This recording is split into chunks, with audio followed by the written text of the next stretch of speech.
Welcome to taste with ശ്രീസ്. ഇന്ന് നമുക്ക് 5 മിനിറ്റ് കൊണ്ട് വളരെ എളുപ്പത്തിൽ തയ്യാറാക്കാൻ പറ്റുന്ന ഒരു ചിക്കൻ കറിയുടെ റെസിപ്പി നോക്കാം.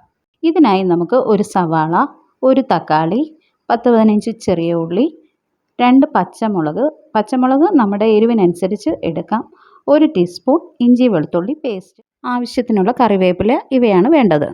1/2 കിലോ ചിക്കൻ ഉപ്പും മഞ്ഞളും പുരട്ടി വെച്ചിട്ടുണ്ട്. സ്റ്റൗ കത്തിച്ച് കുക്കർ അടുപ്പത്ത് വെച്ച് ആവശ്യത്തിനുള്ള എണ്ണ ചൂടാക്കുക. എണ്ണ ചൂടാകുമ്പോൾ അരിഞ്ഞു വെച്ചേക്കുന്ന കൊച്ചുള്ളി ഇട്ട് കൊടുത്ത് അത് മൂപ്പിച്ചെടുക്കാം. അത് മൂത്ത് വരുമ്പം അരിഞ്ഞു വെച്ചേക്കുന്ന ഒരു സവാള നമുക്ക് ചേർത്ത് കൊടുക്കാം. അതൊന്ന് വഴണ്ട് വരുമ്പോൾ പച്ചമുളകും കറിവേപ്പിലയും ചേർത്ത് കൊടുക്കാം. അത് വഴണ്ട് വരുമ്പോൾ എടുത്ത് വെച്ചേക്കുന്ന ഇഞ്ചി വെളുത്തുള്ളി പേസ്റ്റ് നമുക്ക് ചേർത്ത് കൊടുക്കാം. അത് നന്നായി വഴണ്ട് വരുന്നിടം വരെ ഇളക്കി കൊടുക്കുക.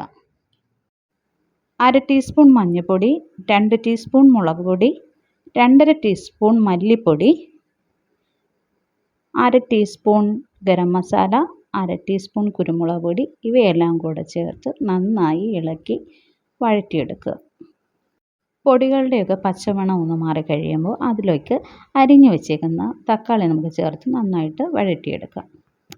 അതിലേക്ക് ചിക്കൻ ചേർത്ത് കൊടുത്ത് മസാലയും ചിക്കനും കൂടെ നമുക്ക് നന്നായിട്ട് യോജിപ്പിച്ച് കൊടുക്കാം.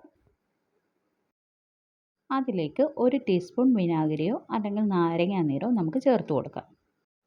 ആവശ്യത്തിനുള്ള ഉപ്പും കറിവേപ്പിലയും കൂടെ ചേർത്ത് കൊടുത്ത് നന്നായി നമുക്കൊന്ന് യോജിപ്പിക്കാം.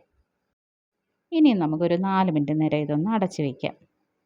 4 മിനിറ്റിന് ശേഷം കുക്കർ തുറന്ന് 1/2 ഗ്ലാസ് ചൂടുവെള്ളം ചേർത്ത് കൊടുക്കാം. അത് നന്നായിട്ടൊന്ന് യോജിപ്പിച്ച് ഒരു 4-5 വിസിൽ വരുന്നിടം വരെ നമുക്കിതൊന്ന് വേവിച്ചെടുക്കാം.